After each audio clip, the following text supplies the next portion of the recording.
बिस्मिल्लाहिर्रहमानिर्रहीम नहमदुहु व नुसल्ली व नुसल्लिमु अला रसूलिहिल करीम। इंतखाबात आहिस्ता आहिस्ता अपनी डेट के करीब आ रहे हैं और मुल्क में अफरा तफरी अभी तक उसी तरह है। अदालतों में फड्डे हैं, निशान के फड्डे हैं, बहुत सारे हज़ारों उम्मीदवार जिनके कागजात मुस्तरद कर दिए गए उनकी अपीलें हैं। इलेक्शन कमीशन की कोई तैयारी नज़र नहीं आ रही कहीं भी। जमातें अपने अपने मंशूर के साथ ज़ाहिर पेश होनी चाहिए और वोट किसी फ़र्द को नहीं, किसी नाम को नहीं, किसी डाकू लुटेरे को नहीं, वोट मंशूर को मिलना चाहिए। काश ऐसा हो जाता अगर कि मंशूर को वोट मिलता और फिर आवाम उस पर पहरा देती कि जिसने अपने मंशूर पे जो वादा किया था आवाम के साथ मंशूर में, उस पर अमल दरामद किया है या नहीं किया। अगर किया है तो फाबिहा दोबारा भी उनका हक़ बनता है वो मैदान में आए। अगर नहीं किया तो ऐसे नुमाइंदों को जूती की नोक पे रखती। तो मेरा ख़्याल है हमारे मुल्क का निज़ाम अब तक संवर चुका होता। यहाँ तमाशा तुरफ़ा तमाशा ये है कि जिन्होंने अपने मंशूर की धज्जियाँ उड़ाई, आईने पाकिस्तान को तहस नहस कर दिया, उसका हुलिया ही बिगाड़ दिया। तरमीमें कर कर के, तरमीमें किस लिए हो रही हैं? अपने केस ख़त्म करवाने के लिए, नैब से जान छुड़ाने के लिए, अपने केसेस ख़त्म करवा लिए उन्होंने। तरमीमें अपनी मर्ज़ी के इलेक्शन कमीशन को इख्तियारात दे दिए। इलेक्शन कमीशन को पहली दफ़ा इख्तियार दिए गए हैं, इलेक्शन कमीशन इलेक्शन ही नहीं करवाना चाहता। तो अल्हम्दुलिल्लाह तहरीक लब्बैक पाकिस्तान ने भी अपना मंशूर आज जारी कर दिया है। ये इसकी डिटेल तफसीलात तो मैं किसी दिन इंशाल्लाह एक दो दिनों में आपके सामने रखूँगा। अब मोटी मोटी चीज़ें जो उन्होंने रखी हैं, एक तो सबसे पहली चीज़ ये कि पाकिस्तान नज़रिया इस्लाम की बुनियाद पर मार्ज़ वजूद में आया था। ला इलाहा इल्लल्लाह मुहम्मदुर रसूलुल्लाह। पाकिस्तान का मतलब क्या? ला इलाहा इल्लल्लाह। और दस्तूर रियासत क्या होगा? मुहम्मदुर रसूलुल्लाह सल्लल्लाहु अलैहि वसल्लम। हमारे तमाम अकाबरीन अल्हम्दुलिल्लाह ये आवाज़ बुलंद करते आए, इसी के लिए जदोजहद करते आए। तहरीक लब्बैक ने भी इसे अपने मंशूर का हिस्सा बनाया है। पाकिस्तान की जो बुनियाद थी, कोशिश की जाएगी, भरपूर जदोजहद की जाएगी। अगर अल्लाह ने मौका दिया तो पाकिस्तान के तमाम आइन को उसी के मुताबिक बनाएं और पाकिस्तान ला इलाहा इल्लल्लाह मुहम्मदुर रसूलुल्लाह सल्लल्लाहु अलैहि वसल्लम की तर्ज पर चलाया जाए।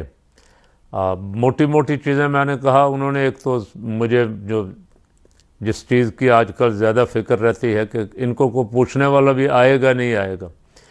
कोई जज अगर कहीं बैठा हुआ तो वो मर्ज़ी कर रहा है, कोई ब्यूरोक्रेट कहीं बैठा हुआ तो वो मर्ज़ी कर रहा है। किसी को अगर निगरान हुकूमत मिल गई है तो वो अपनी एहतसाब का निज़ाम, तहरीक लब्बैक अगर आ गई बरस इक़्तिदार इंशाअल्लाह, तो एहतसाब अदल फ़ारूकी पर अमल पैरा होकर लोगों को इंसाफ उनके दरवाज़े पर फराहम किया जाएगा इंशाअल्लाह।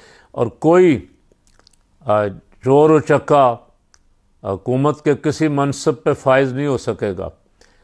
अदल व इंसाफ की अच्छी शोहरत रखने वाले जजेस और अदालतों का बोझ घटाने के लिए, कम करने के लिए पंचायती निज़ाम के महल्ले में अगर कोई मसला छोटा मोटा बना है तो अदालत में जाने की बजाय चंद बड़े बैठ के, महल्ले के सियाने बड़े बैठ के उसे हल कर लें।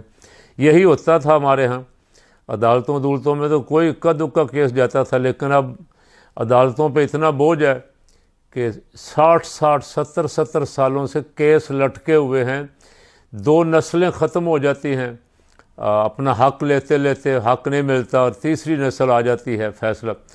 हत्ता के अपील करने वाला जेल में गल सड़ जाता है, मर जाता है, बाद में उसकी फ़ैसला आता है जिसको बरी कर दिया गया, जहान से बरी कर दिया गया। तो ऐसे अल्हम्दुलिल्लाह मंशूर में ऐसी शिक्कें रखी गई हैं। तालीम लाजमी कर दी गई है। हर बच्चे को, हर बड़े को तालीम, छोटों बड़ों को, सब के लिए और तालीम मुफ्त कर दी गई। तालीम का निज़ाम अच्छा, अदालती निज़ाम की मैं बात कर रहा था। अदालती निज़ाम में अपने मंशूर में ये तहरीक लब्बैक ऑफ़र कर रही है कि जितने गरीब और ऐसे लोग जो अपने केस अदालतों में नहीं लड़ सकेंगे, उन्हें फ्री वकील भी मुहैया किए जाएंगे और उनको अदालती मुआवनत के लिए कानूनी मुआवनत फ़राहम की जाएगी, वकला फ़राहम किए जाएंगे। और कोशिश की गई है कि हर तरह अवाम के सुख का ख्याल रखा जाए, दुख से अवाम को बचाया जाए। और जो खराफात हैं आइन की, उनको निकाला जाएगा। ट्रांसजेंडर जैसे बिल और हकूक़ निस्वां जैसे नाम नहाद बिल जो खिलाफ इस्लाम थे, उनकी जो शिक्कें खिलाफ इस्लाम थीं, उन सब को इंशाअल्लाह आप वोट की पावर से, अगर अल्लाह ने ताकत दी असम्बली में, तो उन्हें उड़ाया जाएगा और आइन को मुकम्मल इस्लामी बनाया जाएगा। और अपने मंशूर में एक वादा किया गया है फ़लस्तीनी भाइयों से और कश्मीरी भाइयों से, और जहाँ जहाँ भी मुसलमान मज़लूम हैं उनकी भरपूर सियासी अखलाकी मदद की जाएगी। उनको उनका हक़ दिलाने के लिए हुकूमत पाकिस्तान भरपूर जिद्दोजहद करेगी। आप देखें, आज एक जज ने फ़ैसला दिया, पेशावर पेशावर के चीफ जस्टिस हाई कोर्ट के जस्टिस इब्राहिम खान साहब, अल्लाह ताला ने उस मर्द दरवेश से, मर्द हक़ से एक फ़ैसला करवाया कि आज सारे मुल्क में जस्टिस इब्राहिम की वाह वाह हो रही। हुआ ये कि तहरीक इंसाफ की एक ख़ातून रहनुमा ज़रताज गुल, जिनका ताल्लुक़ डेरा गाज़ी खां से, वो इंसाफ लेने के लिए, चूँकि जिन कोर्टों पे पहले साइल को शक होता है कि यहाँ तो हमें इंसाफ मिलेगा ही नहीं, वो बेचारा वहाँ क्या लेने जाएगा। मज़लूम वहाँ ही जाएगा जिसे उसे कुछ दाद रसी की उम्मीद हो। पेशावर हाई कोर्ट से कुछ जुर्रतमंदाना फ़ैसले आए पिछले दिनों, इसलिए उसने पेशावर हाई कोर्ट में जाके दरख्वास्त दायर की अपनी ज़मानत के लिए। झूठे मुकदमे बनाए हुए हैं ऐसे सैकड़ों हज़ारों कारकुनों पे, ख़वातीन पे, मर्दों पे, बच्चों पे। तो सारा दिन उसे अदालत में बैठना पड़ा, चूँकि चीफ जस्टिस साहब वहाँ नहीं थे। अब किसी ने उसका केस ना लिया ना लगाया। सोशल मीडिया पे शोर पड़ा कि अदालतें बंद हो गई हैं और ज़रताज गुल अभी तक अदालत में बैठी हुई है। उन्हें बिस्तरा वहाँ मुहैया कर दिया गया। बाहर पुलिस सैकड़ों की तादाद में उसके इंतज़ार में थी कि जूँ ही ये बाहर निकले इसे गिरफ़्तार कर लिया जाए, और गिरफ़्तार करके फिर अपनी मर्ज़ी के मुकदमात जो बनाए हुए हैं उनका रिमांड, जिस्मानी रिमांड ले लिया जाए, फिर जितने दिन मर्ज़ी जुल्म व तशद्दुद किया जाए। अब वो इस फ़िक्र से बाहर नहीं निकल रही थी कि बाहर पुलिस गिरफ़्तार कर लेगी। सोशल मीडिया पे जब बहुत शोर हुआ तो जस्टिस इब्राहिम साहब की नज़र, वो इस्लामाबाद में थे, उनकी भी नज़र पड़ गई और उन्होंने वहाँ से दौड़ लगाई, स्पीड पेशावर आए। रात हो गई थी, आके अदालत खोली और अदालत में आके उन्होंने ज़रताज गुल साहबा की ज़मानत ली और जो जुमले कहे वो भी मैं देख रहा था, जुर्रतमंदाना जुमले कहे। मेरे होते हुए अगर मेरी बेटी पे जुल्म हो जाए तो मुझे चीफ जस्टिस रहने का कोई हक़ हासिल नहीं है। मुझे ऐसे मज़लूमों के लिए अदालत रात को भी खोलनी पड़ी तो मैं उसके लिए भी हाज़िर हूँ। और जब उसने बीबी ने कहा कि मुझे ख़तरा है कि मैं बाहर निकलूँगी तो गिरफ़्तार कर लेंगे, तो तगड़ा आर्डर जारी किया जस्टिस साहब ने। उन्होंने कहा मैं देखता हूँ कौन पुलिस वाला और कौन किसी एजेंसी वाला इसको हाथ लगाता है और फिर मैं निपट लूँगा खुद। अगर मैं इंसाफ फराहम नहीं कर सकता तो मुझे इस ओहदे पर रहने का कोई हक़ नहीं है। अब मैं गुजारिश करता हूँ चीफ जस्टिस सुप्रीम कोर्ट से, chief justice Lahore high court से, chief justice Sindh high court से, chief justice Balochistan high court से, यार अच्छी चीज़ों को अपने लिए मिसाल बनाना चाहिए। आपका ही एक साथी है एक जुर्रतमंदाना फ़ैसले ने उसे कहाँ से कहाँ पहुँचा दिया। इकबाल रहमतुल्लाह अलैह ने कहा था, इश्क की एक जस्त ने तय कर दिया किस्सा तमाम, इस जहाने रंगो बू को बेकरां समझा था मैं। और जो लामहदूद नज़र आता है, निगाह थक जाती है देख देख के, और वो ख़त्म होने में नहीं आता।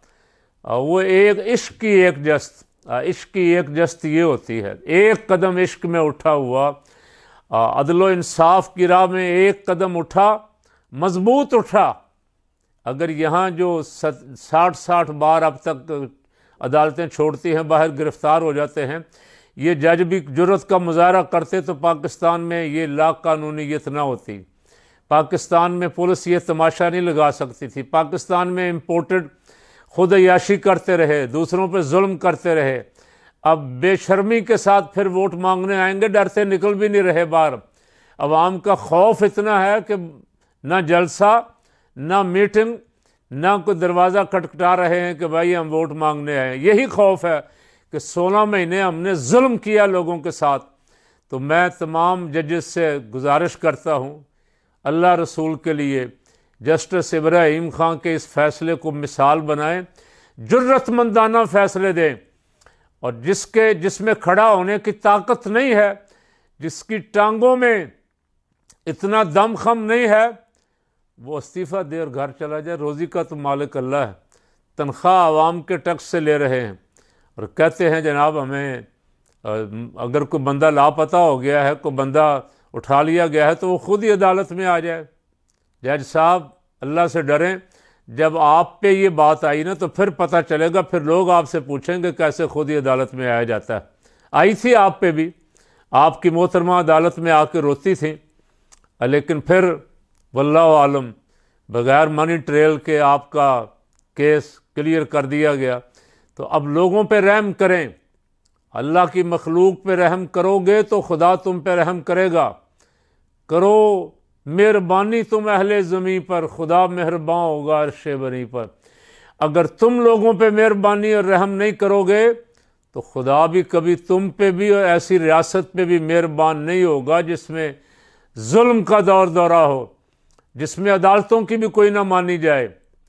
तो चीफ जस्टिस साहब जस्टिस इब्राहिम खान के ख़िलाफ़ कोई फ़ैसला देने की बजाय उसे मिसाल बनाएं कि ऐसे इंसाफ दिया जाता है।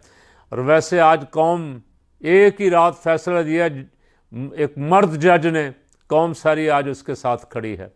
ये है, इसे कहते हैं व तो इज़्ज़ु मन तशा व तो ज़िल्लु मन तशा।